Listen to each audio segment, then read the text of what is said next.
Good morning. আজ বৃহস্পতিবার, এখন বাজে ওই সকাল 6:30টার মতো। আজকের সকালটা একটু অন্যরকম হয়েছে, প্রকৃতির ঠান্ডা হাওয়া দিয়ে। ও ঘুমাচ্ছে, ভাবলাম এই ফাঁকে চলো কাজগুলো সব গুছিয়ে রাখ। ছাদে জামা কাপড় মেলতে এসে দেখি আজকের ওয়েদারটা খুব সুন্দর, তাই ভাবলাম একটা ভিডিও করে রাখি, তোমাদের সাথে শেয়ার করা যাবে।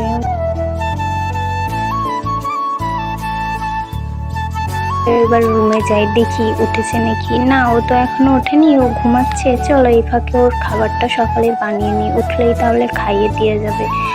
সকালে কোনো কোনো দিন সুজি দিই, কোনো কোনো দিন চিড়ের পায়েস দিই। রোজ কিছু কিছু পাল্টে দেওয়ার চেষ্টা করি, কারণ একই খাবার আমাদের নিজেদেরই রোজ খেতে ইচ্ছে করে না, তা ও তো বাচ্চা মানুষ, ওর তো আরও খেতে ইচ্ছে করে না। রোজ একই রকম না দিয়ে নিত্য নতুন দিনে যদি অন্য অন্য খাবার দেওয়া হয় না, তাহলে ওরও খাওয়ার আগ্রহটা থাকে দেখি, তাই রোজ পাল্টে পাল্টে দেওয়ার চেষ্টা করি। চলো এদিকে খাবারটা হোক, ওদিকে আমার প্রিন্সেস উঠে গেছে। গুড মর্নিং মাম্মা। সকালে উঠেই একটা মিষ্টি হাসি ওর দিতেই হবে, না হলে হয় না। আচ্ছা, কিছু কিছু শাশুড়ি মারা আছে দেখেছি আমি, তাদেরকে বলতে যে বৌমা খারাপ, বৌমা খারাপ। বৌমা কি বাড়ি থেকে খারাপ হয়ে আসে? কোনো বৌমাই, কোনো মেয়ে বাড়ি থেকে খারাপ বৌমা হয়ে আসে না। তার সাথে খারাপ ব্যবহার, খারাপ আচরণ, ভেদাভেদ করে তাকে খারাপ বানানো হয়। আপনারা যদি বৌমাকে নিজের মেয়ে ভাবতেন, তাহলে হয়তো এই জিনিসটা হতো না। তো বৌমার নিন্দা না করে যদি বৌমাকে নিজের মেয়ের মতো ভালোবাসেন, খারাপ ব্যবহার না করেন, নিন্দা না করেন, তাহলে আর যাই হোক বৌমা খারাপ হবে না। অনেক শাশুড়ি মা এটাও বলে যে বৌমা নাকি কখনো মেয়ে হতে পারে না, আর শ্বশুর শাশুড়ি কখনো বাবা মাও হতে পারবে না, কারণ একটা বাবা মা নিজের মেয়ের যা যত্ন নেয়, যা খেয়াল রাখে, একটা শ্বশুর শাশুড়ি কখনোই সেটা রাখতে পারে না। এই যে আমার সোনামায়ের মুখ টুক ধোয়া কমপ্লিট, এবার জামা কাপড় পরাচ্ছি। ও ফোনের দিকে তাকিয়ে রয়েছে যে কি হচ্ছে ফোনে, আমাকে কেন দেখা যাচ্ছে। দেখো তাকিয়েই রয়েছে। ও সকালবেলায় মুড ওর ঠিক হতে, মুড হতে ওর টাইম লাগে। এই যে এখন ঠিক, এবার দেখো ভ্যাঙ্গাই কিভাবে।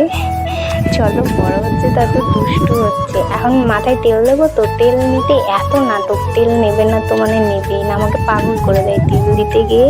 ওকে তেল দিতে গিয়ে আমি রীতিমতো পাগল হয়ে যাই। মাথায় তেল মোটেই নিতে চাই না। আজ বাড়িতে মা বাবা কেউ নেই, দুজনেই ছুটিয়া গেছে দিদির বাড়ি, তাই আমি ওকে ঘুম দিয়ে উঠে রুমে ছাদে রুমে এসে দেখি ওর ঘুম ভেঙে গেছে, ও জেগে গেছে। আমাদের বাড়িতে যতগুলো মানুষ আছে তার মধ্যে একটা মানুষও যদি একদিন কোথাও চলে যায়, ওর মন খারাপ হয়ে যায়, ও চুপচাপ থাকে, ঝিমিয়ে পড়ে। বাড়ির মানুষগুলোকে প্রচণ্ড বেশি ভালোবাসে। দেখো বললাম না চুলা ছেড়ে দেবো, তখন চুপচাপ থাকবে। চুলা ছেড়ে দিলাম, এখন কোনো সমস্যা নেই। ও এখন খেলছে, খেলুক। আমি ওদিকে দেখি ওর খাবার বসিয়ে এসেছিলাম না, ওর খাবার হয়ে গেছে। ওর খাবারটা এবার ঠান্ডা হতে দিয়ে যাই বিছানাটা গিয়ে তুলি। একটা কমেন্টের কথা বলি, আমি রিসেন্ট একটা ভিডিও পোস্ট করেছি, সেখানে আমাকে একজন কমেন্ট করেছে, ভালো তো কিছু বুঝলাম না। ভালো খারাপ নিয়ে কিছু একটা ভিডিও পোস্ট করেছিলাম, তো তাকে বলতে চাই আমার জীবনে আমি কোনটা ভালো করেছি কোনটা খারাপ করেছি সেটা আমার থেকে ভালো নিশ্চয়ই তুই জানবি না। তুই তোর জীবন নিয়ে ভালো থাক, আমাকে আমার জীবন নিয়ে ভালো থাকতে দে ভাই। আমার জীবনে আমি ভালো আছি। আজকে সকাল দিয়ে প্রচণ্ড রোদ্দুর, দেখো ঘরের জানলা দিয়ে পুরো ঘরের বিছানা টিছানা রোদ্দুর পড়ছে। গরমটাও সকাল দিয়ে কী যে রেখেছে। চলো এবার বিছানা তুলে। এই সকালে বিছানা তোলাটা হচ্ছে সব থেকে বিরক্তির কাজ, একটা বড় মনে হয় যেন টাস্ক, যেটা সম্পূর্ণ করতে গেলে। ওকে বিছানার উপর বসিয়ে দিয়েছি যে আমি বিছানাটা তুলে নিই, ও বিছানার উপরে থাক। বাবা খেলনা দিয়েছি, ও খেলবে কোথায়, ওর খেলাটাই অন্যরকম। এখন এত দুষ্টু হয়েছে আর এত বুদ্ধি হয়েছে ওর, কি বলবো। এই যে আমি ওরা খেলনাটা দিচ্ছি তুলে, আর ও বারবার করে কি করছে, খেলনাটা শুধু নিচে ফেলছে। ও জানে তো খেলনাটা নিচে পড়লে মা তুলে দেবে, তাই ও বারবার করে নিচে ফেলছে, আমি যাতে খেলনাটা কুড়িয়ে দিই।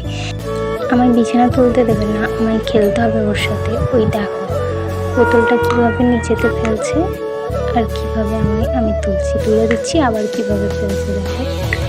এই যে ফেললো, আমি তুলে দিয়েছি তো আবার দিল ফেলে। কিরকম বদমাস, বালিশের ওপর উঠছে, যদি বালিশ স্লিপ কেটে যায় নিচেতে পড়বে। এই যে প্রিয়দিও এত বদমাস হয়েছে, দুষ্টু বুদ্ধি হয়েছে এত, কি বল। চলো আমি আমার কাজ করি, ওর সাথে খেললে হবে না।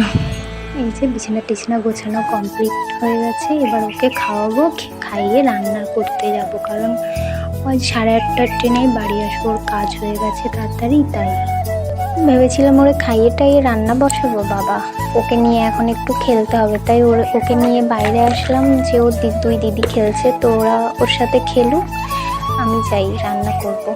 দেখো রোদ্দুরের মধ্যে পাখিটারও কি অবস্থা, ছাওয়ার মধ্যে যাচ্ছে। আর ওদিকে ও দিদিদের সাথে খেলছে, এই ফাঁকে আমার সবজি কাটাকুটি হয়ে গেছিলো, রান্নাটাও বসিয়ে দিয়েছি, রান্না অলমোস্ট কমপ্লিট হয়ে গেছিলো, বাড়ির একটু কাজকর্ম আছে করবো, তারপর ওদের স্নান করাবো। চলো আজকের মতো এখানেই টাটা, দেখা হচ্ছে নেক্সট ব্লগে।